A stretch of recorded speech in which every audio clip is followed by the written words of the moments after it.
Buenas tardes, soy Antoni Trilla, soy médico, soy el jefe del Servicio de Medicina Preventiva del Hospital Clínic de Barcelona, soy catedrático de Salud Pública de la Facultad de Medicina de la Universidad de Barcelona.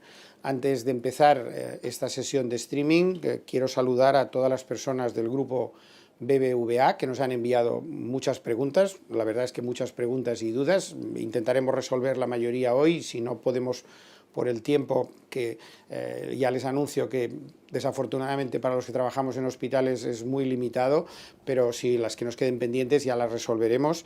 Y especialmente esta sesión en streaming es gracias al portal Clinic, una iniciativa en la cual la Fundación BBVA es muy importante en colaboración con el Hospital Clínic. Si me permiten, es la única referencia personal que quisiera hacer, un saludo especial a Rafael Pardo, director de la Fundación, con el que hace muchos años nos une una buena amistad. El objetivo de este portal es proporcionar información veraz a los ciudadanos, lo más científica posible, y se trata de hacerlo hoy a través de esta conexión en referencia, como no, a la epidemia de coronavirus. Ustedes han enviado varias preguntas, las hemos intentado agrupar en varios bloques. Voy a intentar resolverlas o contestarlas, aquellas que sé, y donde tenga dudas, pues así se lo haré saber también, porque una de las características de esta situación es que hay muchas cosas que todavía no sabemos con certeza, por lo tanto hay muchas incertidumbres.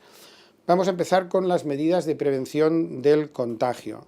La primera pregunta hace referencia al periodo de contagio, si siguen siendo 14 días o es más tiempo. El periodo de contagio normalmente se calcula a partir del periodo de incubación, y el periodo de incubación actualmente para la mayoría, pero no para todos, en medicina nunca una cosa es blanca o negra, tenemos muchos matices de grises y nos hemos de mover por la mayoría. La mayoría son entre 5 y 7 días.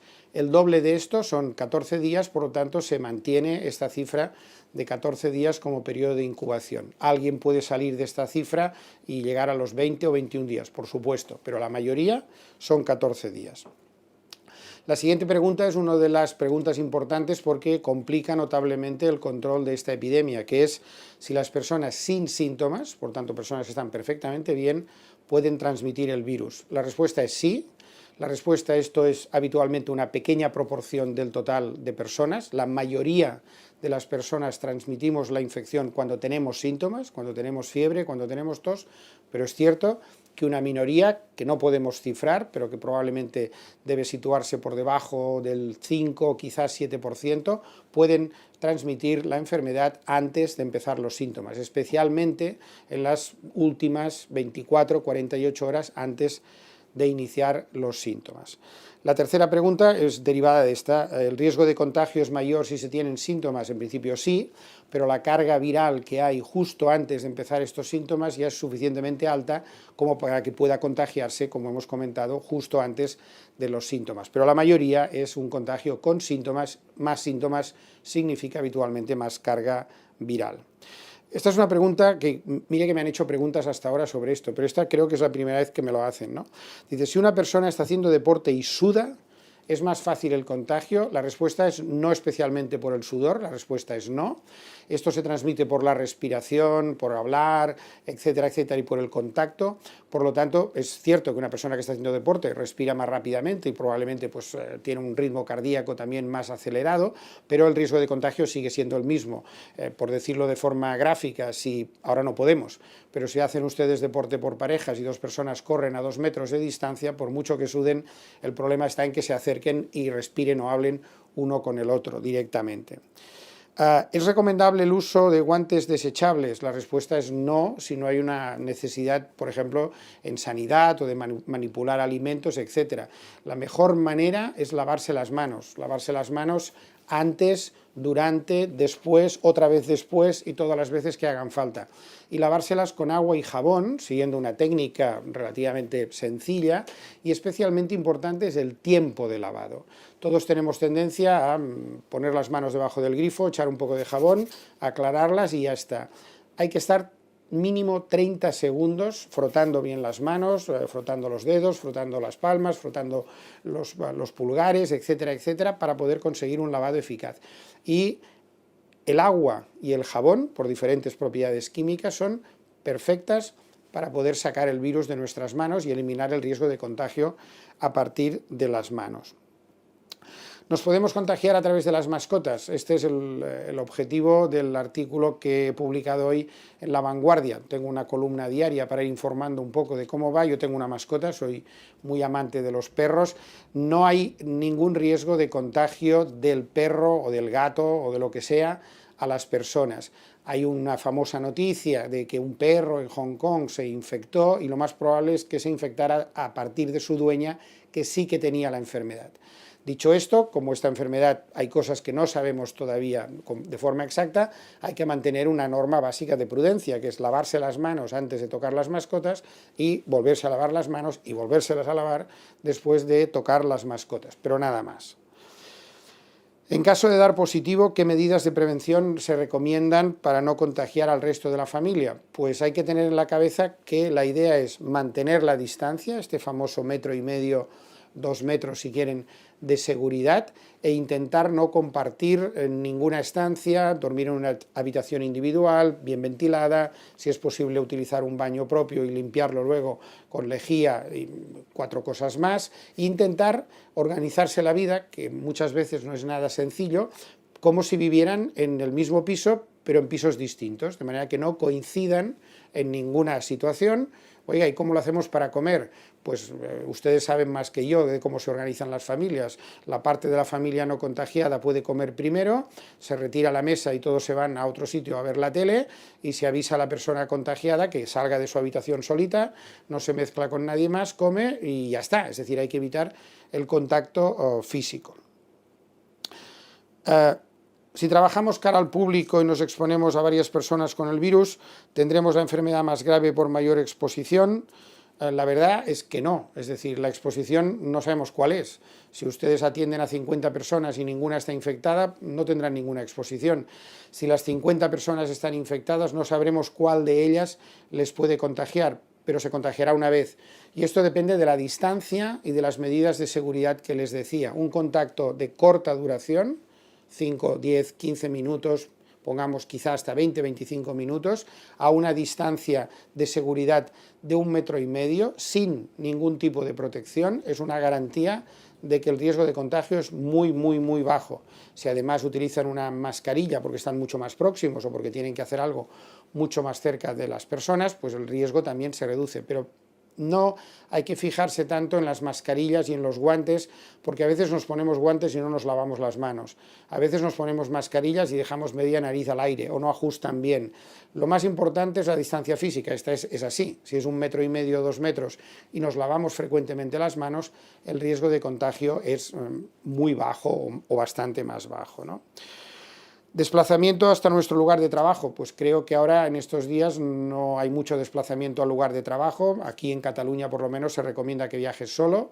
Si viajes en transporte público, pues lógicamente hay que mantener esta misma distancia de seguridad de estos 2 metros y lavarse las manos nada más llegar a nuestro puesto de trabajo una vez y volvérselas a lavar para darse cuenta de que nos las hemos lavado bien. La pregunta dice realmente cuándo hay que llamar a los teléfonos especializados o ir a urgencias en la situación actual. Esta es una pregunta difícil de responder, es decir, hay que buscar un equilibrio. Nadie que tenga síntomas importantes se debe quedar en casa sin una consulta telefónica y esta consulta telefónica es la que debe derivar al paciente o al presunto paciente y decirle, pues mire, por esto que me explica usted y todos los síntomas, yo le recomiendo que vaya a su centro de atención primaria o ahora le mando una ambulancia porque esto parece más importante, o quédese usted en casa y haga o siga los consejos que le doy. De manera que quizá lo más importante es la atención telefónica. La atención telefónica hace lo que llamamos en medicina un triage, una selección, y decide cuál es el mejor dispositivo al que derivar al paciente, desde quedarse en su casa hasta mandarlo a urgencias del hospital, y poca cosa más. Lo que no es conveniente, no se lo aconsejo para nada, es que con síntomas leves se desplacen ni al médico de cabecera ni a las urgencias de los hospitales. Ahora, en esta situación, los médicos de cabecera y los hospitales estamos para atender a las personas con síntomas graves, con presunta gravedad o con factores de riesgo que nos obliguen a considerar el ingreso, por ejemplo, en el hospital. La cuarentena sirve para aplanar la curva de contagio, muy bien, esta es la teoría, no la cuarentena solo, muchas más cosas, pero la cuarentena es muy importante. Y para que no se colapse el sistema sanitario, de eso se trata. Y esto va a ser difícil visto la velocidad que tiene este virus en extenderse. Pero dice, ¿no volvería a producirse un pico cuando salgamos todos de casa? Esta es una pregunta muy relevante. Dependerá del número de personas que se hayan contagiado y dependerá del número de personas que se hayan vuelto inmunes. Pensamos que hay inmunidad, estamos convencidos de que una persona contagiada puede desarrollar inmunidad y dependerá del porcentaje de personas que se vuelvan inmunes durante esta primera fase de la epidemia, en la cual hay muchos contagios, afortunadamente lo saben, de formas leves de enfermedad, gente, este 80% que decimos que apenas pasa la enfermedad. Estas personas luego dificultan mucho, la proporción de personas inmunes en una población global dificulta mucho la transmisión del virus, con lo cual es posible que al levantar la cuarentena todavía se produzcan algunos casos, pero también es posible que esto se aplane de una forma razonable, por lo menos durante un tiempo. A partir de aquí ya veremos lo que sucede, dependiendo de la biología del virus, en los meses subsiguientes. En su opinión, las medidas tan drásticas que se están tomando tendrán graves consecuencias sobre la economía, esto es clarísimo, están justificadas. Esta es una pregunta que cada uno de nosotros tiene que responder. Las medidas son muy drásticas y hay gente que opina que no son ni tan solo drásticas.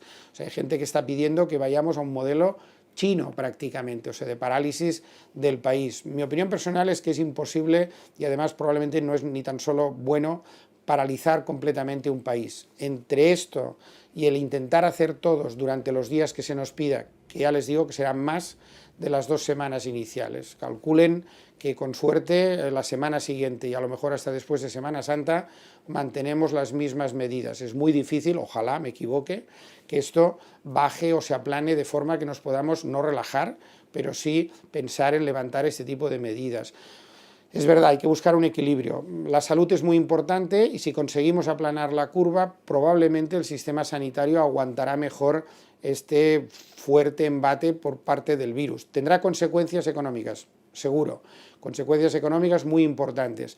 Bueno, ya nos recuperaremos, igual que nos recuperamos del virus, nos recuperaremos de la crisis económica, esperemos, en la que estaremos inmersos o ya estamos inmersos si esto dura más tiempo del que todos creemos. Vamos a la parte, digamos, doméstica. Los virus en las superficies y los objetos. Esto también ha sido controvertido. Al principio salió un estudio que hacía referencia a virus que no eran al respecto de cuánto tiempo se mantenía el virus viable o vivo en superficies, etcétera, etcétera. Y en concreto, básicamente, si las superficies son lisas y no porosas, plástico, metal, etcétera, etcétera, ahora ya hay un estudio con este mismo virus que dice que probablemente se puede prolongar durante unas cuantas horas.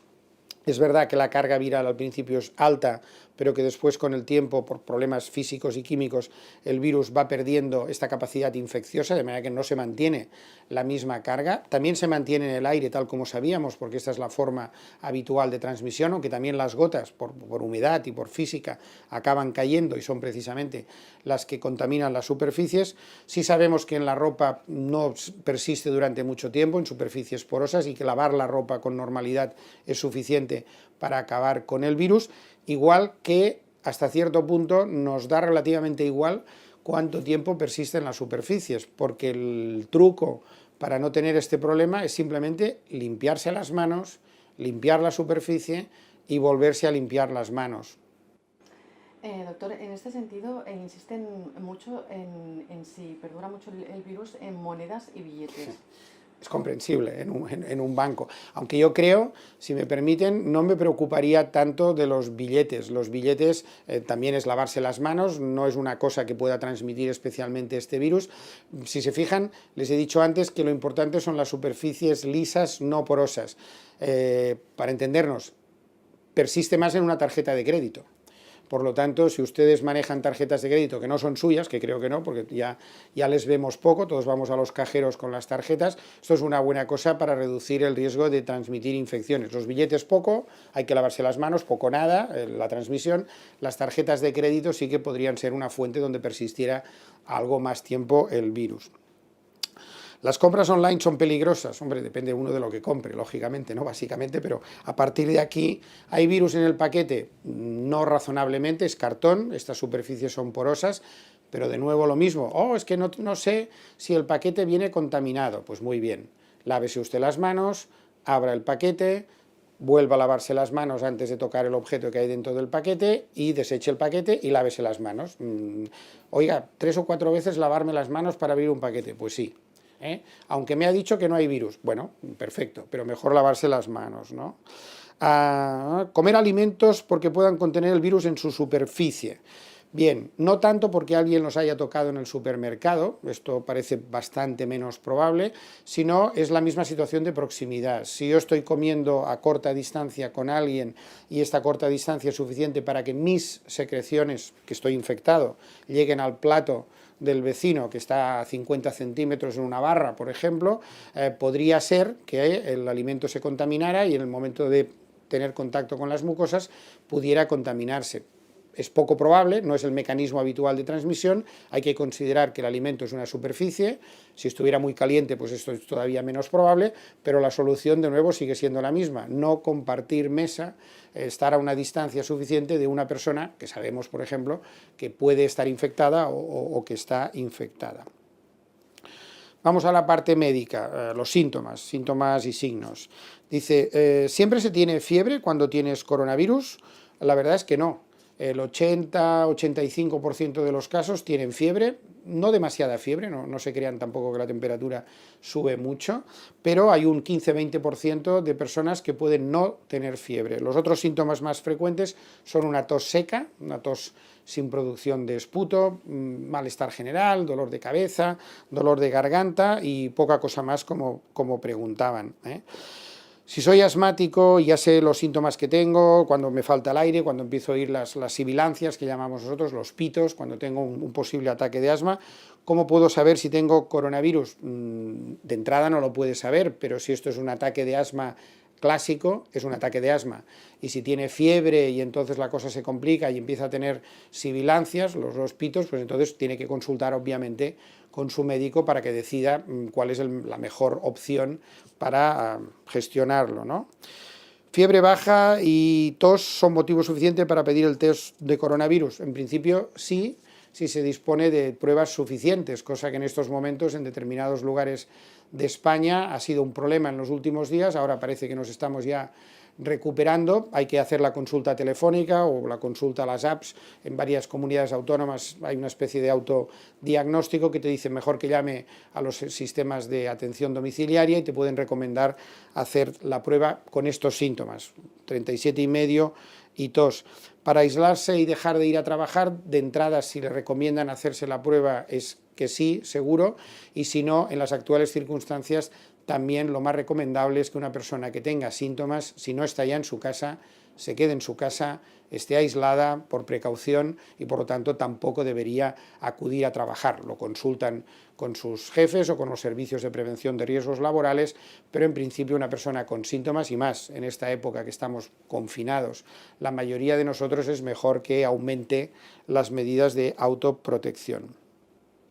Es verdad que los pacientes asintomáticos son los mayores propagadores del virus, no es verdad, la mayoría son los sintomáticos, lo que pasa es que los asintomáticos son los que no vemos y si no los vemos no los podemos detectar y no los podemos aislar, por lo tanto en estas horas o días antes de transmitir o algún paciente que pueda transmitir el virus durante toda la enfermedad sin tener síntomas, estos son un problema y lo que hacen es aumentar el número de contagios, pero los que más contagian, el número más importante, son las personas que tienen síntomas.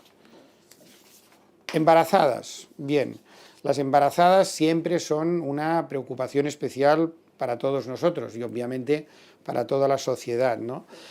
Los datos de que disponemos de esta infección, de esta enfermedad, la COVID-19 famosa, en embarazadas no son demasiados. Las series en China, a pesar de que incluyen decenas de miles de pacientes, no hay demasiadas embarazadas, y vamos a intentar responder a dos o tres cosas que son las principales. Una mujer embarazada puede sufrir la enfermedad, sí, igual que la población general. ¿El hecho de estar embarazada supone un riesgo mayor para contagiarse? Respuesta no. ¿Supone un riesgo mayor para sufrir formas más graves de enfermedad? No lo sabemos porque en general, por diferentes problemas, las embarazadas que tienen algunas enfermedades febriles, especialmente enfermedades pulmonares, puede ser que tuvieran un cierto riesgo, un pequeño riesgo más de sufrir alguna complicación pulmonar, pero no especialmente significativo, no como la edad o no como sufrir una enfermedad cardiovascular. La pregunta más importante que preocupa a las madres es: ¿puedo transmitir la infección a mi hijo, al feto? Básicamente, la respuesta, con los datos que se tienen, es bastante contundente. No hay ninguna evidencia de la transmisión del virus COVID-19 de una mujer embarazada al hijo que lleve dentro. Esto es que no, el hijo nace sin el virus. Hay algún caso, que es lógico, si la madre está infectada en el momento del parto, hay el parto y luego se coge al niño, se pone encima de él, le tose, etcétera, etcétera, etcétera, puede contagiar, igual que puede contagiar a otras personas, al niño, pero no por lo que denominamos transmisión materno-fetal a través de la placenta. Este virus no se transmite. La siguiente pregunta tiene que ver con esto. En el periodo de lactancia, ¿se puede transmitir este virus al bebé con la lactancia materna? También con pocos datos, o sea, hay pocos datos en embarazadas, también hay pocos datos de mujeres lactantes. Hoy por hoy no hay ninguna contraindicación para mantener la lactancia materna porque el virus no parece existir en la leche materna. Sí que es importante las medidas de higiene, lavarse las manos antes de dar a mamar al bebé, evidentemente si se tiene tos o cualquier cosa, pues ponerse una mascarilla o intentar no toser encima de la cara del bebé y poca cosa más, de manera que en principio hay que consultar con el pediatra, pero no es una contraindicación para seguir dando la leche materna, que por otra parte tiene muchas propiedades beneficiosas para los niños, ¿no? ¿Qué precauciones tienen que tomar los que denominamos grupos de riesgo? Personas de edad muy avanzada, personas que tienen enfermedades cardiovasculares, personas que han sido sometidas a un tratamiento de quimioterapia, trasplantados, diabéticos, inmunodeprimidos, etcétera, etcétera, etcétera.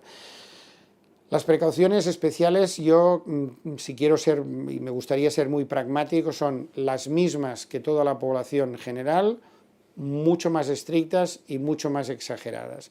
Es decir, las personas de edad avanzada se tienen que mantener lo más aisladas posible. Más aisladas no significa que por muchos medios, teléfono, videoconferencia, etcétera, etcétera, no deban estar en contacto permanente con ellos, solo faltaría.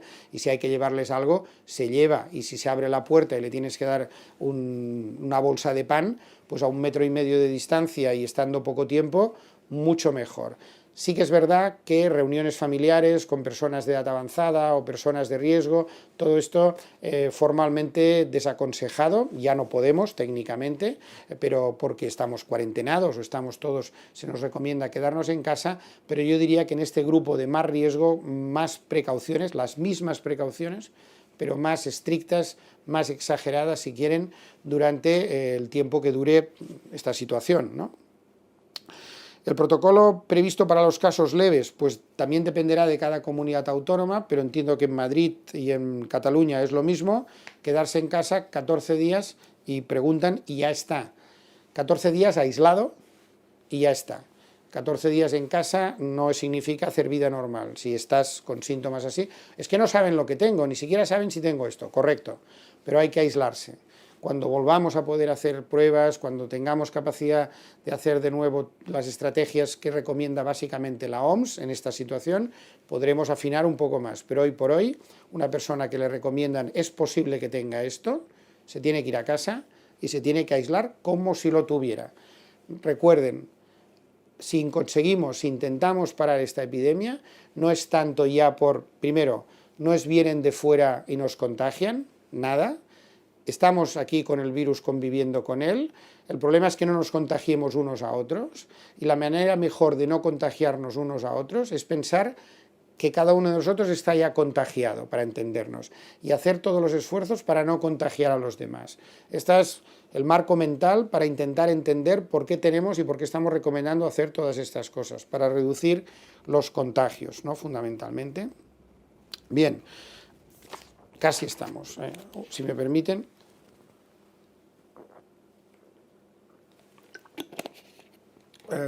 Les anuncio que también que las personas que están grabando están a 2 metros de distancia al otro lado de la mesa. Y yo voy sin mascarilla porque estoy en mi despacho que está fuera del hospital y como no tenemos aquí más riesgo que en casa, pues en principio seguimos trabajando mientras podamos de la mejor manera que podamos, ¿no? Novedades sobre la inmunidad y el tratamiento, previsiones de futuro. Bien, la pregunta del millón, y esta nos ayudaría mucho a saber por dónde pueden ir muchas cosas. Una vez que alguien ha pasado la infección, ¿queda inmune? Creemos que sí, no lo sabemos con certeza, pero creemos que sí. Sí sabemos por otros virus, no por este en concreto, supongo que estos datos empezarán a aparecer dentro de poco tiempo. Pensamos que puede haber una inmunidad que llamamos de corta duración. Corta duración no sabemos si será medio año o un año, pero seguramente, porque otros coronavirus se comportan así, no será una inmunidad de larga duración, será de corta duración. ¿Y por qué es importante esta pregunta? Porque si no hay inmunidad, estamos expuestos a que rápidamente, lo que comentábamos antes, en cuanto se levanten las medidas de cuarentena y tal, todos volvemos, para entendernos, a la casilla de salida y estamos en el mismo lío. Esto parece que no sucede, por lo tanto un cierto grado de inmunidad tiene que haberla. Si hay inmunidad, podemos pensar en vacunas. Ahora veremos, seguro que hay alguna pregunta sobre las vacunas. Si no hubiera inmunidad, lo de la vacuna empieza a perder muchos enteros y la cosa se complica de forma notable. De manera que la respuesta es sí que debe haber inmunidad, o que estamos prácticamente convencidos de que la hay, de corta duración. ¿Es cierto que el ibuprofeno puede empeorar la enfermedad? Pues miren, estos 3 últimos días la respuesta es ni yo lo sé.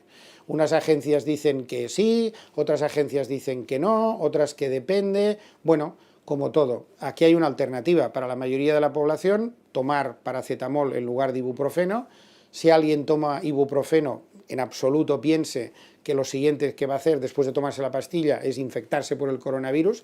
Esto tampoco es así. Y como hay mucha gente que requiere el tratamiento del ibuprofeno por las enfermedades otras que tiene, debe consultar a su médico qué es más importante, si mantener el tratamiento con ibuprofeno por un posible aumento del riesgo de la infección o de la respuesta a la infección por este COVID, o si hay alternativa como el paracetamol u otro, pues pasarse al paracetamol. La OMS ayer emitió un comunicado diciendo que sí que creía que había un cierto mayor riesgo, no me lo he leído a fondo todavía, esperaremos a ver qué respuesta dan las autoridades sanitarias españolas, la Agencia de Medicamentos y Productos Sanitarios, a la luz de esta aparente contradicción que hay, ¿no? Nos dijeron, y lo hemos dicho, y lo mantenemos, que este virus tiene mayor impacto en personas mayores. Es así. Los índices de mortalidad son mucho más altos en personas mayores. Para entendernos, una persona de menos de 30-35 años tiene una probabilidad de morirse inferior al 0,1, 0,2, 0,3%. Una persona de más de 80 años, en el otro extremo de la vida, tiene una probabilidad de morir con una enfermedad grave por COVID que se acerca casi al 12, 14 o 16% en la mortalidad global, y en concreto en este grupo, en los casos más graves, la probabilidad de morir, más de 80 años, es prácticamente del 50%, es lo que llamamos el índice de letalidad. Pero siempre, 80% suele ser gente que no tiene este tipo de complicaciones, pero hay siempre un 20% de formas graves. Graves no significa acabar en la UCI intubado y ventilado, esto es posible y de hecho hay muchos pacientes así, pero grave también significa ingresar en el hospital por una neumonía.